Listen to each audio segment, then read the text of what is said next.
get us going. And then I will introduce you both.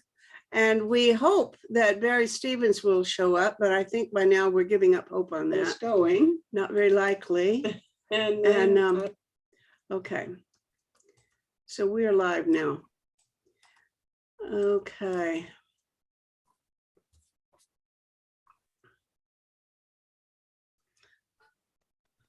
Okay.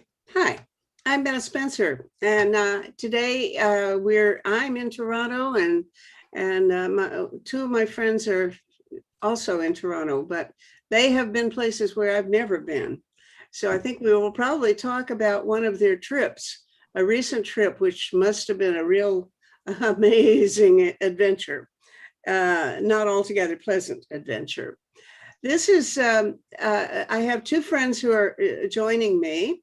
One is Dr. Richard Denton, who is, I guess, in his home in Sudbury, wearing the most outrageous garb I have ever seen.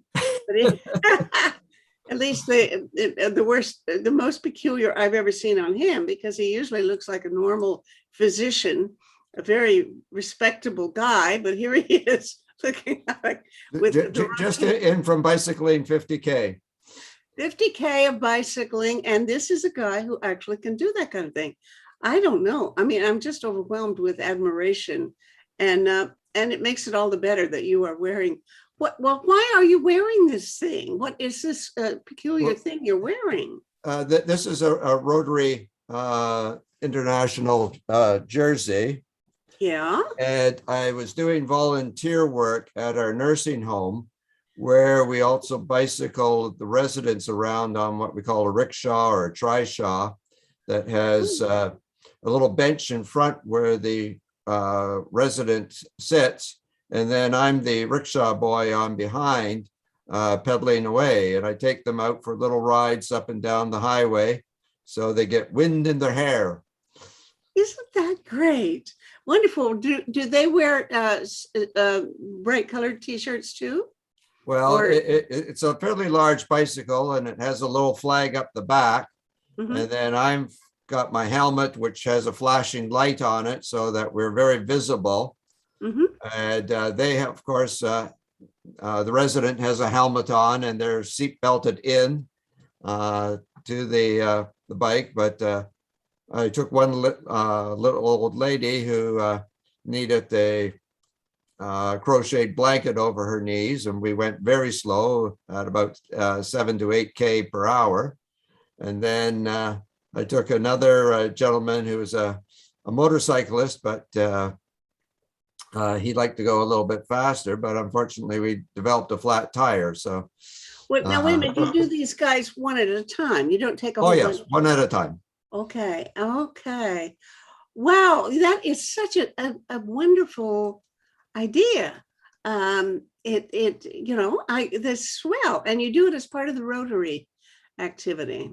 Correct. You are probably the most dedicated Rotarian in the world. I don't know anybody who can keep up with you. That's fabulous.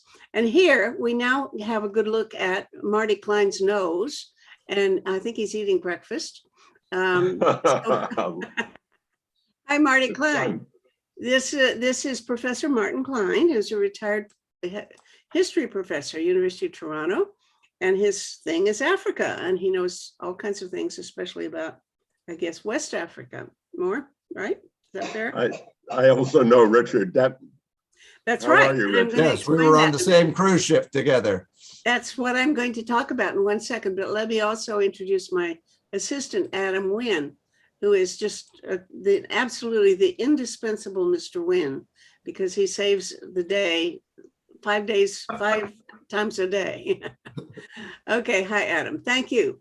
Okay, we've got three guys here, and Adam has probably never been on a cruise ship. Have you? Have you ever been on a cruise ship? Not in the sense of, I think, what most people would consider a cruise ship. I have been on a ship that went up and down one of the lakes here in Ontario, but I don't think that's really a cruise ship, and it was only for a few hours. It's a lot younger. Well, I took only one. No, I've had 3 cruises in my life. I can't say I really like it at all. In fact, I disapprove of cruising, and we can talk about that in a bit. But let's start off in a friendly tone where I won't jump on you. I promise not to criticize you for at least 20 minutes. But I will eventually, because I think both of you are bad. Okay, but now what happened was Martin Klein was going to be the lecturer on a cruise ship, as I understand it, That's and right. give, I guess you got your way paid for giving these lectures every day. Is that right? Well, Or- actually, I had to pay something You because had to I got pay the something, free, but- I got to travel with people like Richard and, Yeah? a Okay. friend of his from British Columbia. So here you Uh, are on this cruise ship going around, you were going to take a long trip, and then COVID hit and you were stuck on a cruise liner, right? Well, COVID actually hit before, but Canada hadn't paid much attention. When we arrived, I was lecturing on 2 cruises. One was a 10-day cruise in South Africa, and the other was a 26-day Indian Ocean cruise, and that's where I met Richard. And when we arrived in Cape Town, Now, wait a minute. This was, say it again, this last one where you were going, where were you supposed to go on this trip? there where was you there met were Richard? I was lecturing on 2 cruises, and the first one went without any problems. Mhm. The first one was just a South Africa cruise. We went from Cape Town to Richards Bay and back, and we stopped at Port Elizabeth and Durban. And the thing about these cruises is that the high point of the cruise is where you visit places, and you spend it on the limiting thing is you spend it just a day there, but still you get to see places that you might not ever get to see. In any case, when we arrived in South Africa, Cape Town, in early February, the South Africans took our temperature and asked us a series of questions before we could be admitted into South Africa. They particularly wanted to know if we'd been to China or if we had contact with people who'd been to China. And when we arrived in Canada 6 weeks later, the Canadians just said, "Oh, you should quarantine for a while," but they didn't. There was no check at nothing at the airport. No, Canada had not really paid much attention to COVID. What were the dates? Let's see. I think people first began aware, it's sort of into this big panic at the very end of February, wasn't it? Okay, what happened? The second cruise. When did it begin, Richard? It was about the 20th of. It began about the 20th of February. Correct. Yes. And I think just to follow up on Martin's point was it's just as Martin said, when we got into Cape Town, the South Africans tested us, and this is sort of the middle of February. And when we came off the ship, which was March 5th, just before March 15th, before the middle of March, and landed back in Canada, they did not test us at all, no questions. We just sailed right through customs as if nothing had happened. And yet, by this time, COVID was well entrenched. The shelves were now devoid of toilet paper and flour and that sort of thing. So again, as Martin says, Canada was way behind on the mark. But you were told to quarantine. Did they make sure you did quarantine, or did No. they just trust you? No, in fact, we went shopping. We had, because we were going to be away for 26 days, we'd emptied our refrigerator. Mhm. And so the first thing we did was to go to the supermarket Yeah. after we got back. After that, we pretty much stayed home because uh, uh, the March 15th was the key date. It was the date we returned, but it was also the date when Canada really turned on to the threat of the pandemic.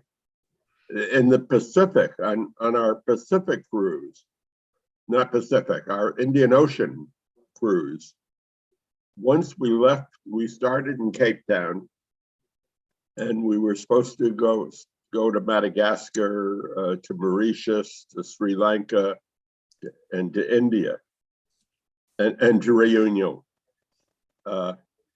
And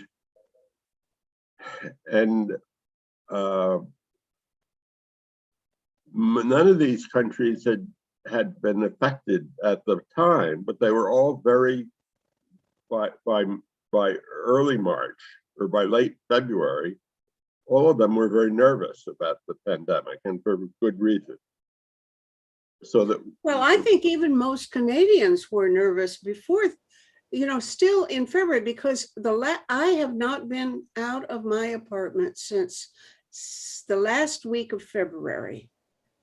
yeah, And it's still to this day, I only went to the garbage chute once about a year ago. Seriously. And I have not been out of my apartment, and I'm not going out for a while because I just love it. It's such a free feeling. I'm in control of everything. And it's just wonderful. But so that's not the point. I enjoy my solitude and my ability to socialize with people like you. And so I have this wonderful combination of sociability and isolation, and sort of ability to control my own schedule, which is just terrific. Anyway, but point is that I decided in the last week of February that this was the time to start staying home. And that's about the time that everybody started buying all the toilet paper, which I gather, according to where you live, it depends on where you live, what you think is so important. Because although North Americans stocked up on toilet paper, Russians stocked up on buckwheat. That's what they wanted. There's lots and lots of buckwheat. So all the buckwheat grains and cereals and things flew off the shelf all over Russia. There you go.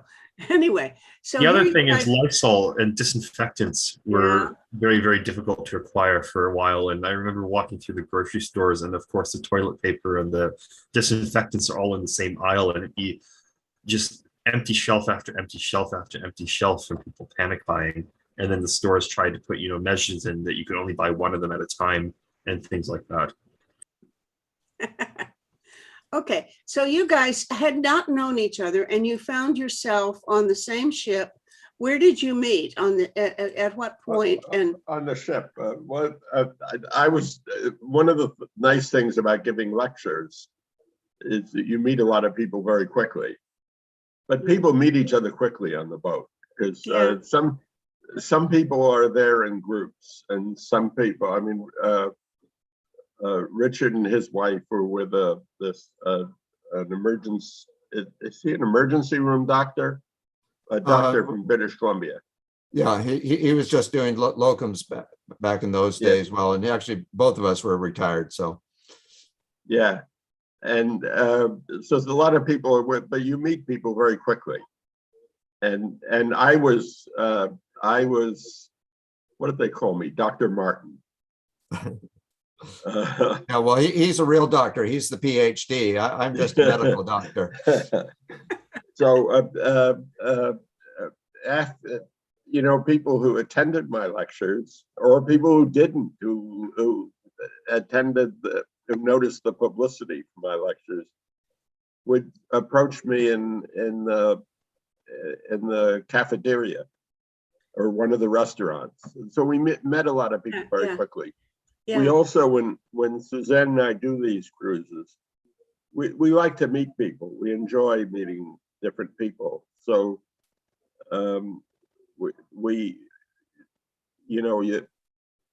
when you have dinner, they give you a choice of whether you want to eat alone or whether you want to eat with other people. And Yeah. we generally choose to eat with other people because I don't care if people disagree.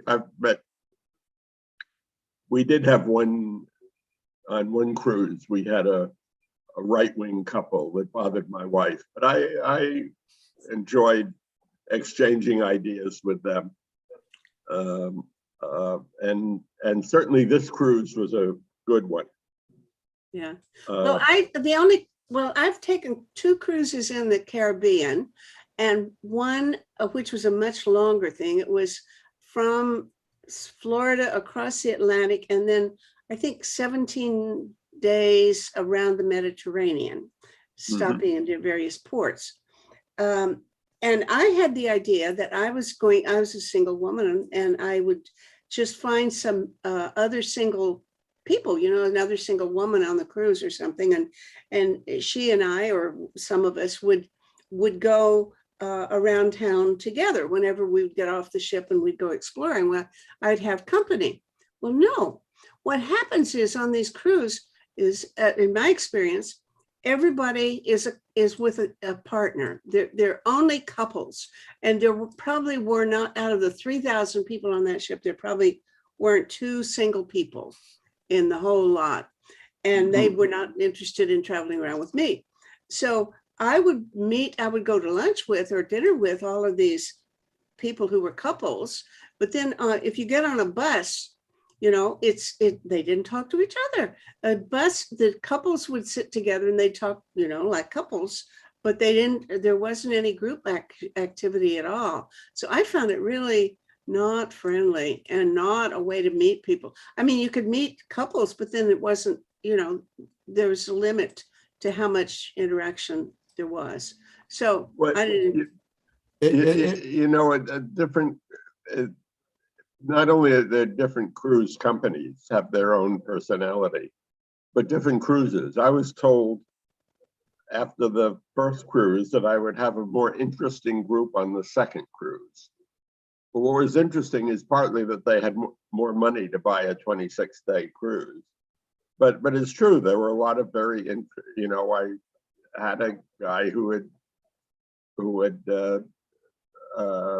served in the British Empire. I forget whether he'd been a military officer or a civil servant. And in one of my lectures, he was a good participant. There were a number of people who were very lively. And your lectures were all about Africa, right? History of Africa? Yeah. That's right. Because, no, I was prepared to lecture on Sri Lanka and India and Mauritius. And then Mauritius is considered Africa, but I was going to lecture on Sri Lanka, the Indian Ocean. You lecture on wherever you're going. I mean, what the company wants is somebody to talk about the places they're going to, or the general history of the area you're traveling through.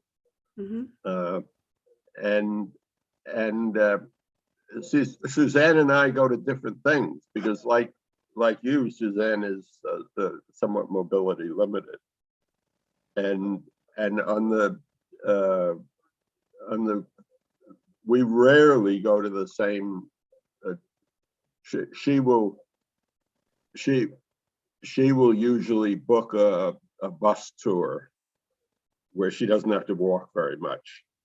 The best thing is you go on these tours that you hop on and hop off, but you can stay on as long as you want. Yeah. So when I would go, any city, that's the first thing I would do is I get on one of these buses, and then I go round and round and round and round. Like sometimes for Paris, it'd be 5 times before I get off. And I get kind of really sort of know where I was at the end of the time. Same with Florence, for example. That's a great way to do it if you don't like to walk. Yeah. Yeah. Okay. Now it's interesting. Adam is interested right now in getting a talk show going about Diego Garcia. I bet your cruise ship didn't stop in Diego Garcia, did you? Mm-mm. No. That's a big secret, right? But Adam is going to find somebody who can tell us all about that, right, Adam? You're working on it. Yes, and we've reached out to 3 people so far. Peter Sand, who is a legal expert and a former UN administrator that has written extensively on it, and he's unfortunately declined our offer for the discussion. But he recommended we get in touch with Ambassador David Snoxell in the UK, who is the former High Commissioner for Mauritius, and Diego Garcia.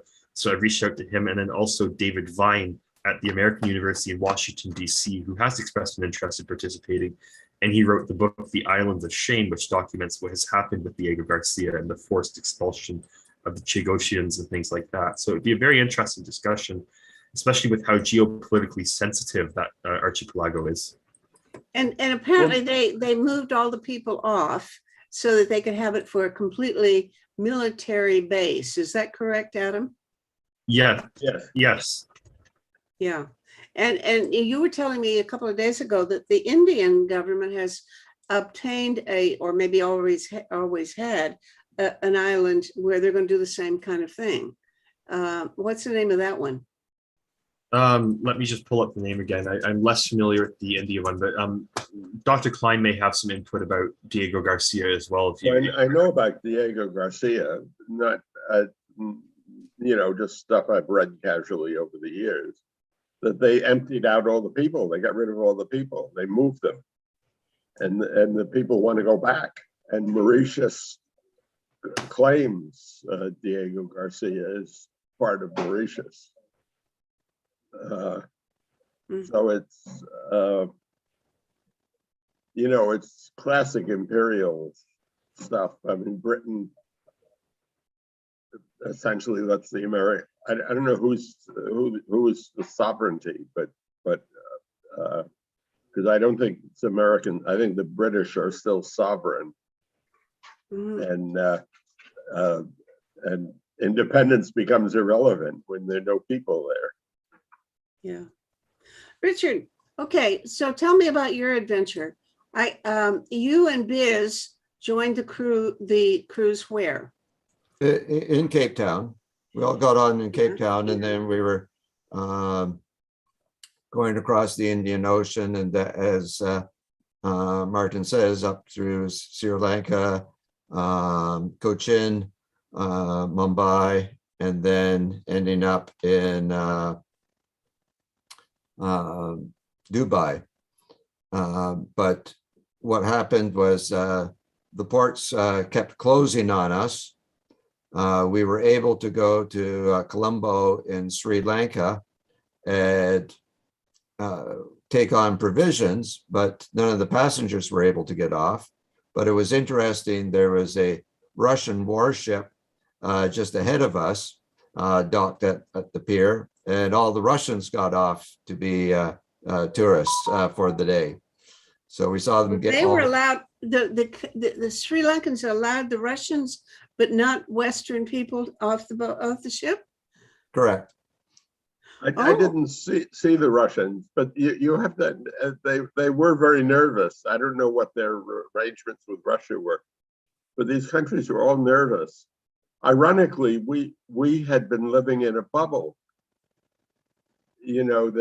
That we didn't have any COVID. We did have a slight outbreak of a kind of dysentery, a minor stomach upset, which they cracked down on very quickly. I mean, if my wife was confined to quarters they brought food to her. Did she had an indigestion too, or something? Well, it wasn't indigestion. It was you had the runs. Uh-huh. You Okay. know, and they changed the one of the restaurants, the cafeteria, and they changed it to a service restaurant. We still went down the line, but somebody behind member staff fed you, and it worked. These health measures, but COVID, there was no COVID on the boat. Nobody caught COVID at all. Well, No, if there We was couldn't no catch COVID because there was nobody to catch it from. right. We were, and the fact that we got into Mauritius, but Mauritius had done a habit. We got into Reunion. Reunion hadn't had any COVID cases, and we couldn't get into to Madagascar, to Sri Lanka, to India. And then when we approached our final destination, the United Arab Emirates closed Dubai, so that there was no chance of us catching COVID and therefore communicating it. So your entire social life, this cruise was just seeing each other on the ship the whole time. You never got off. Correct. Except for Mauritius and Reunion. Yeah. Okay. So what did you get to see in Mauritius and Réunion, those places? Oh, Mauritius is quite, I got to have dinner with a colleague, not dinner, lunch with a colleague of Mauritius, and we got to see the botanical gardens. We got to see some of the plantation homes, or at least one of the plantation homes. Mm-hmm. Mauritius was a plantation colony. Mm-hmm. Okay, Richard, what about you and Biz? What did you do in Mauritius or Réunion? How do you say it? Réunion? Reunion, yeah. Yeah. Basically the same as Martin. We did the botanical gardens. I think to get to your original question, I think on cruise ships, is as Martin says, you only get to spend one day in a location, and it therefore is quite limited.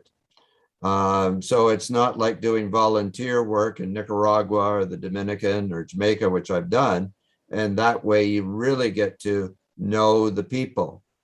But we've been on these tours, and prior to doing Mauritius, we went on one in South Africa, and we went into the rural townships and for the day, and we got to have lunch with some local people in the township, and therefore we were able to talk one-on-one with a local person, and so that was very instructive.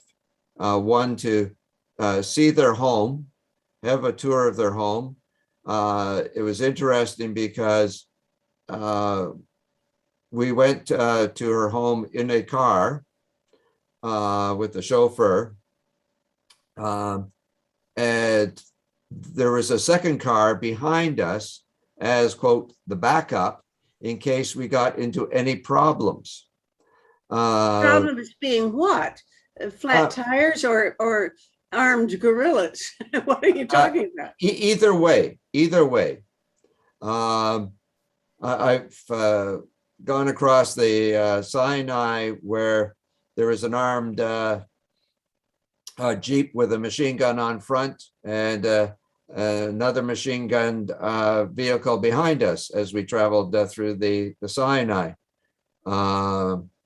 Okay, the Sinai I could understand, but South Africa as a source of that kind of violent threat. Well, you're going into the townships, which is a poorer area. Yeah. So certainly I've been in a lot worse. Calcutta comes to mind. But even we've been through Soweto and really did not have any problems. And I've been up in other townships in South Africa. But I mean, it's good to have your wits about you and to, quote, take precautions, and precautions were taken. Okay. And so there's reason to worry enough to try to look out after your own personal security in a place like that. See, it's interesting to me because I actually didn't know that things are that dicey there. Well, the company is anxious. I don't think I was on any trips where there was any extra security. The company is certainly, however, very careful not to put you at risk. Mm-hmm. I mean, because they make their money on tourists, and the last thing they want is something where people would get hurt or where there would be. Mm-hmm. And the governments generally want us I mean, I've lectured on another cruise ship with Lindblad, and Lindblad's an unusual cruise company that does small boat and what they call adventure cruising. And we went for, and this one I got paid for, and I was on and it was a 37-day cruise from Cape Town to Morocco. So how many of these trips have you been on? You do this as a habit, sounds Well, like. I've only lectured on 2 cruises, Okay. or 3 cruises, but 2 at one time. Mm-hmm. I originally got involved. It's not my kind of tourism, and like Richard, I've often gone to places to do research, and I like if I had my choice, what I'd like is to live someplace for a while. Yeah. And you know, if I'm doing research, you know, the archives are open 5 days or 6 days a week, Mhm. and they close at night. And so you live in the city, you live in the community. And my research in Africa, I've spent a lot of time in villages. I love village. You Yeah. know,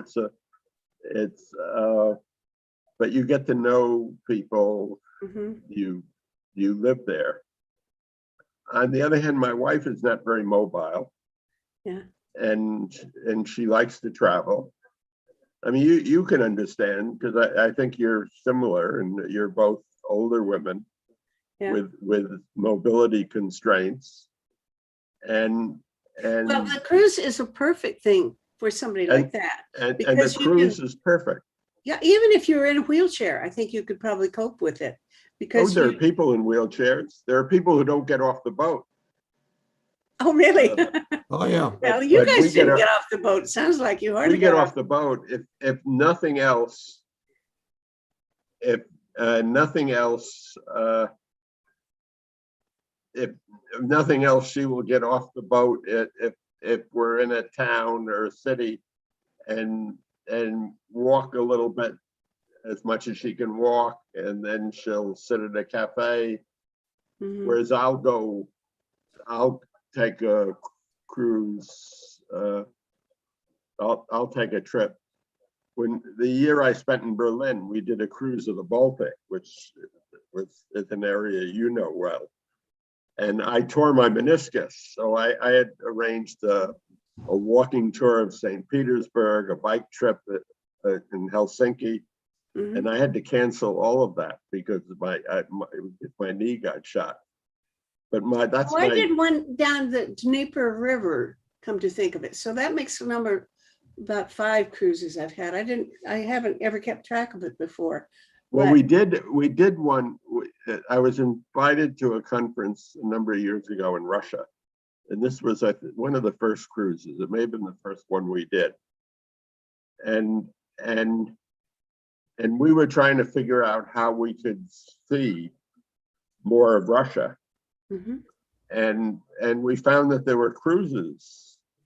Mhm. You could get in a riverboat in St. Petersburg and go to Moscow. Mhm. And riverboats are fantastic because you look out the window. Yeah. You sit on the deck and you see the way people are farming, or you see whether the whole northern part of Russia is forest. The first part of the trip, you're going through this Mhm. forest inhabited by Finnish people, Yeah. and the other thing is you can have some short experiences which are very exciting. Mhm. On the Russian trip, they set up a breakfast in a city north of Moscow. One of the, Moscow is surrounded by these old cities. And we were lucky because mostly they were middle class, with a local doctor, the chance to pick up a little money Mhm. by hosting people. we were in a family group that had a daughter that worked for the company. And it was a perk for the company, but we got to see how Russian people actually live. Mhm. You know, and in fact, one of the things that I ended up becoming very aware of in Russia and in Eastern Europe is that for most people live in very crowded conditions. That family life is very different when family members are sleeping on rollout beds under the sofa, or in the summer on the balcony of the apartment. I'm really interested in people hearing talk. more about what life was like for people on a 30-day trip who don't even hardly get off the ship at all. You have about 2 days off the ship. The rest of the time, you're confined to socializing with each other. Now, you were a star because you were one of the performers. You got to do these shows, so everybody would come to you. But Richard, I guess, Richard, you were a consumer of entertainment, right? So Correct. what was social life like? Whom did you meet? How did you spend your time? Was there anything? I mean, when you couldn't go ashore, what did you make up for that with? What other entertainment or projects could you undertake except to just spend more time at the dinner table talking to more people?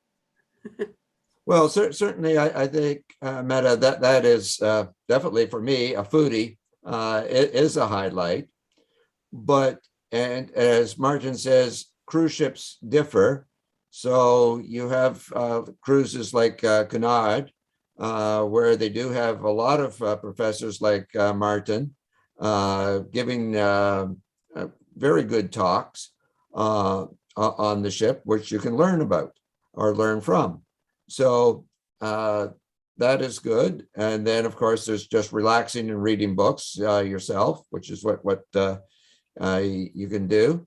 I think you brought your computer or something, and you wrote a long, like almost a novel or something.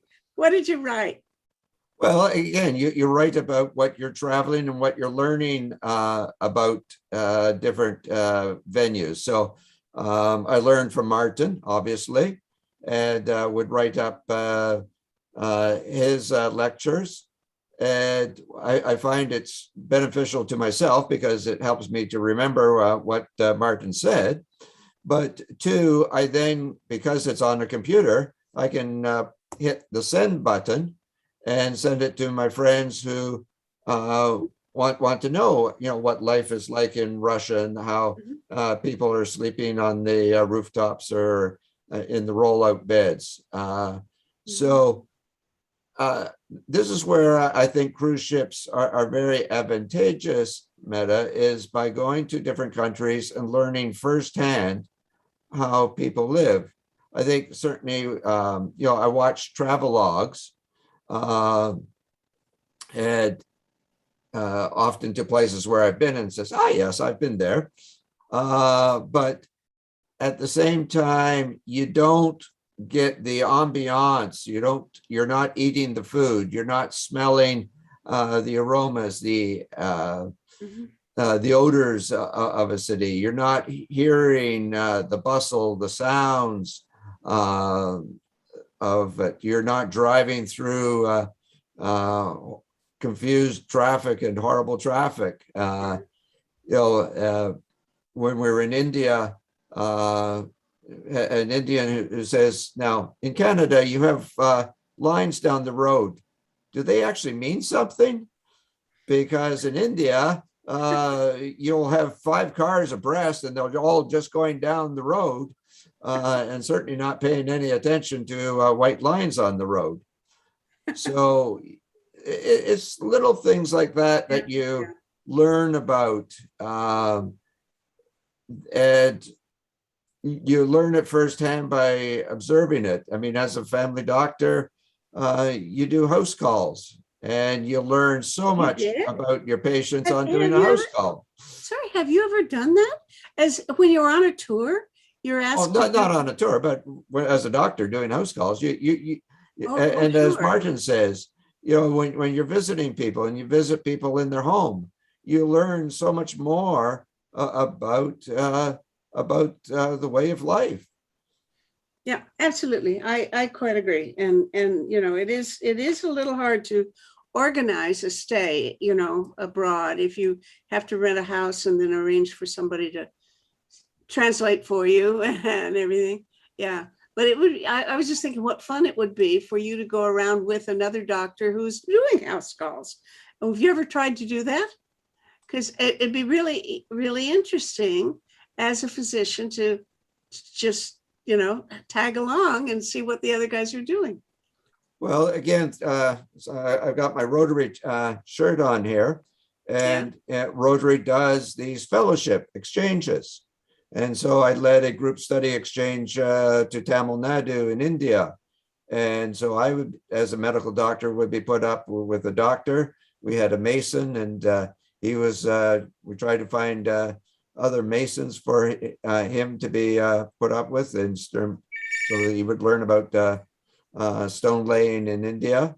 We had a person from with the YMCA, and so we tried to find similar people for him. And teachers are fairly easy, but some of these others were a little more difficult. But we certainly tried to find people of the similar vocations to interact and learn about each other. So I did a fellowship or friendship tour of South Africa, and again got into Soweto and other places that you just wouldn't get into normally. Okay, now both of you have given what looks like an absolutely stunning promotional pep talk about why everybody should go on a cruise. Because if I just listened to what you'd said, I would sign up tomorrow. But on the other hand, I've had my own experience and my own theories about what should be done. My experience when I've taken these tours, well, the ones that I've taken are mostly well before there was any climate change issue. Nobody was worried whatsoever about climate change and the greenhouse gas emissions from cruise ships. So I don't, except for the last one, which I've just described, which was the longest one. It was one over a month long, and it was from Florida to around across the Atlantic and around the Mediterranean. And that was one where I already had decided that I knew there was such a thing as climate change and that we should not emit greenhouse gases by traveling. And so I wasn't, for a year, or maybe 2 or 3 years, I did not go anywhere. I would take a train trip because I figured a train didn't emit too much stuff, but I wouldn't fly. But I had to go to Russia. And so I thought, how am I going to get to Russia and not create too much greenhouse gas? Because I had read that if you take a flight, let's across Canada, for example, if you go from Vancouver to Montreal, with that one flight, you've already used up your entire greenhouse gas quota for the year. The rest of the year, you can't go outside your house if you really are trying to limit your greenhouse gas emissions. But all of my friends continue to fly. And just in the last 2 days, I've talked to at least 3 or 4 people who are going to Europe or who've gone to New York to weddings or doing this or that. And they have no shame whatsoever about emitting all this greenhouse gas. And I've got to the point where I'm almost ready to say, I'm going to start scolding people because you can't do that anymore. You've got to stop it. No more travel, not like that. So at the time, I thought, I know how I can get to Russia. I can take a cruise because a cruise surely doesn't emit less greenhouse gas, does it? Naively.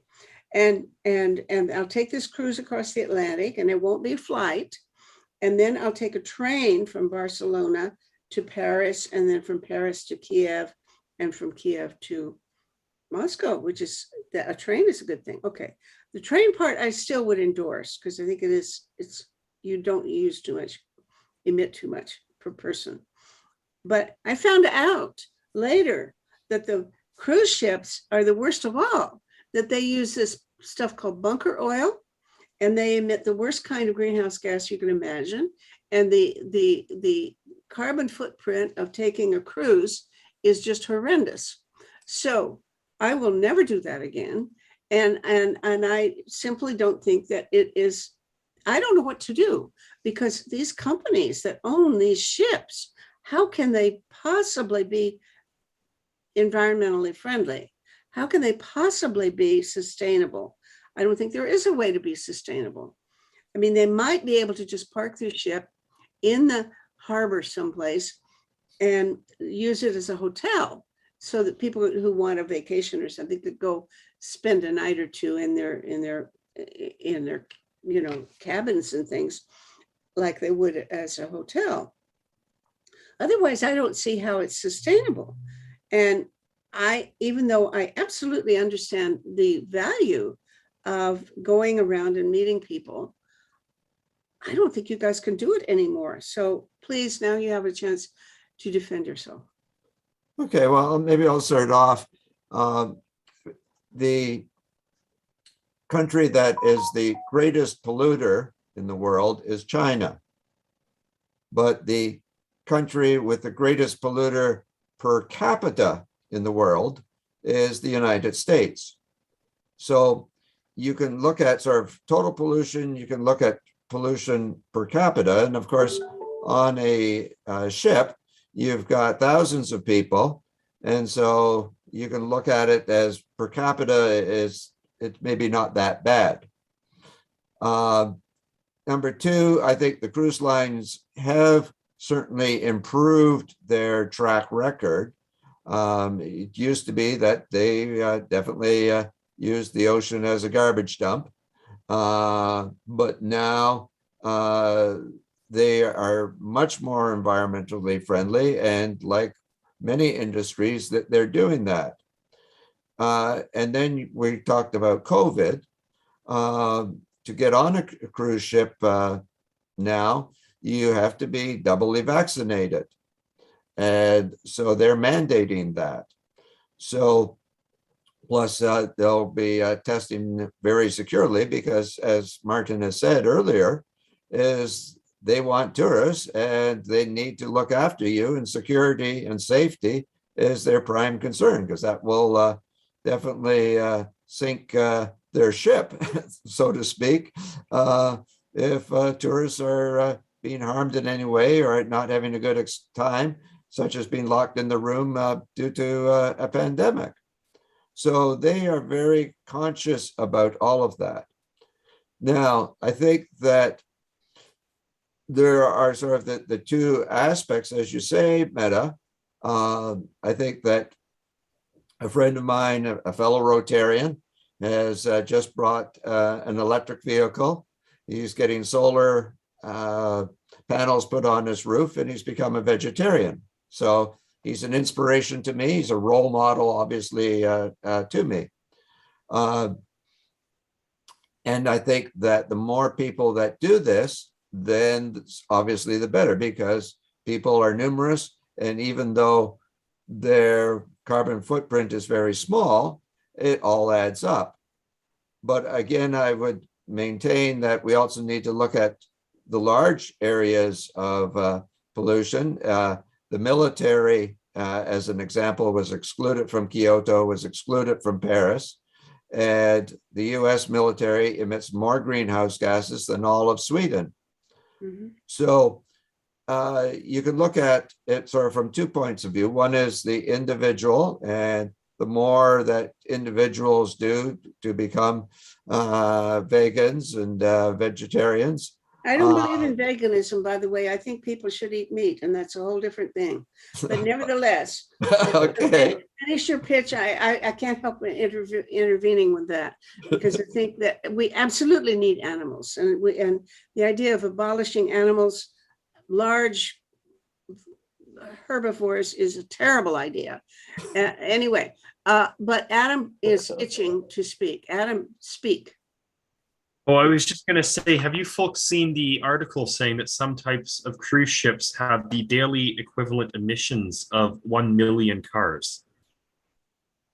They can use the same amount of fuel and have the same emissions as 1 million cars per day. And I'm wondering if we do need stricter legislation for ensuring that cruise ships have stronger environmental policies, because they're kind of in a gray zone right now, especially when they're on international waters. But 1 million cars a day equivalent emissions, that's insanity. Okay, you're right, Adam, if it's true.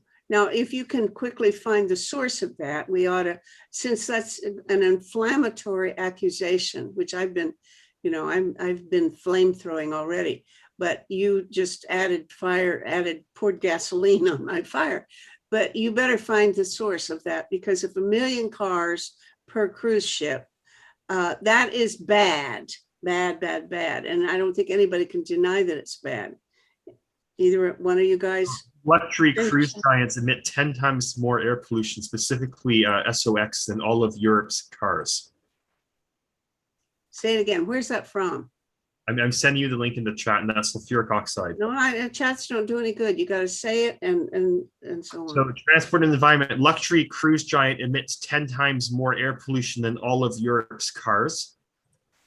And then there's also a CBC article about the million cars emission, or the equivalent emissions of 1 million cars per day. Right. Okay. So there you go, guys. Now see what you can say to defend yourself. Marty, you haven't had a chance to. Yeah, you're making me feel guilty. I hope so. I'm trying to. It's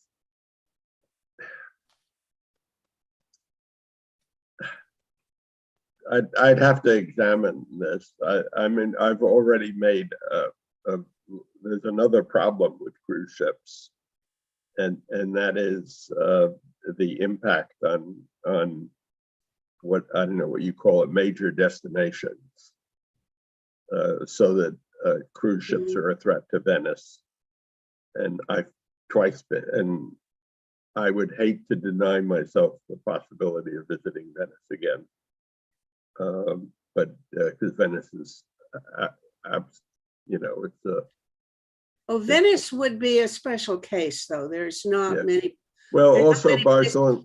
One of the problems with intense use and tourism, it is that it can overwhelm a city. Barcelona, for example, that there's a resistance, not just to cruise ships, but to tourists, because they force up the price of hotels, they force up the price of real estate, because and local people bear the consequence. On the one hand, they bring money into the economy, though Barcelona is already a prosperous city, whereas Venice is sort of a historic Disneyland. Okay. Well, it's I don't know what the best term is. It's incredibly beautiful. Only about 60,000 people actually live in Venice, and it lives off tourism. It's swamp, but and it's sinking into the sea, and they're trying massive expenditures to save Venice, because the city itself. I mean, there are individual things in the city that are great works. Yeah, I would love to live in Venice, I think, at least for a while. It's wonderful. Now, okay. Now, if you guys will concede that I have a point, at least a small point, and that Adam. Oh, definitely you have a point. What? Definitely you have a point. I'll certainly concede Definitely that. have a point. And I'm not going to take any more cruises, but the question I'm wondering is what can be even halfway satisfactory alternative that will meet some of the things that you have already mentioned as the pluses of these cruises, and meeting people and being able to see people in their own environments, go into people's homes and see how people really live, and smell the city and so on. Well, you know, I really love my Zoom. I don't need to go travel anymore. I can just sit right here and talk to you guys as if we were at the dinner table on a cruise ship. And now, but you know, then the challenge is how to meet more people that I might not ordinarily have come in contact with. I like the idea of being thrown into the challenge of having to meet and talk to somebody that I probably don't really like very much. I remember the only time I ever was so indignant, I sat at the dinner table with somebody on that cruise who was anti-Obama. And he was so nasty that I picked up my plate and silverware and I moved to another table because I just couldn't stand him.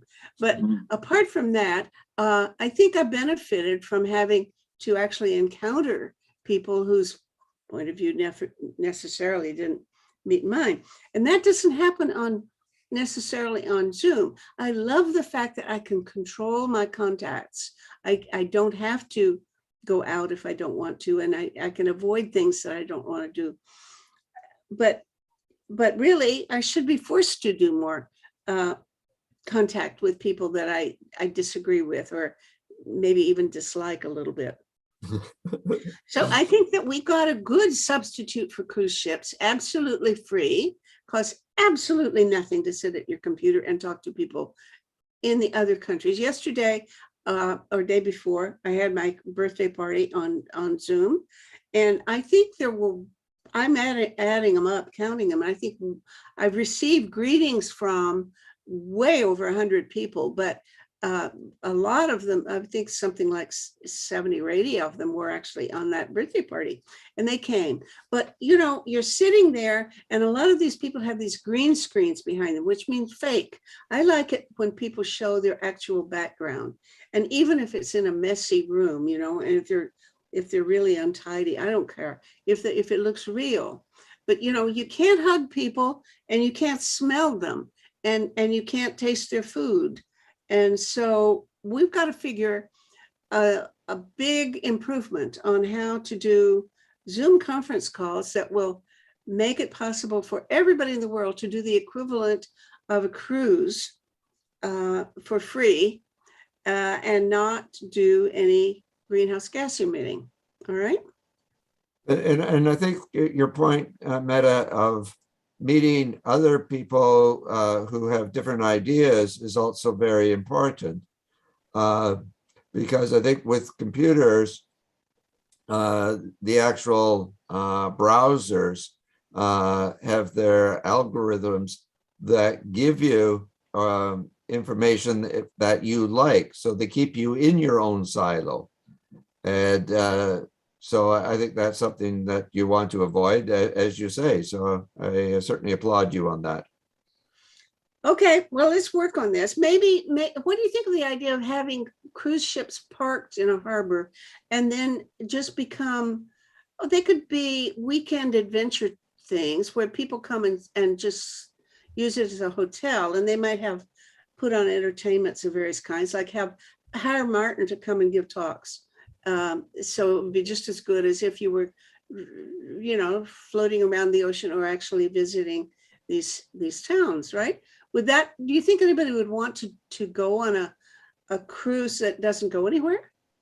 Well, I mean, you No. have that with vacation resorts. Resorts are like that. Yeah, okay. But I've they're gotta not think sitting about- they're not sitting in a harbor. That's true.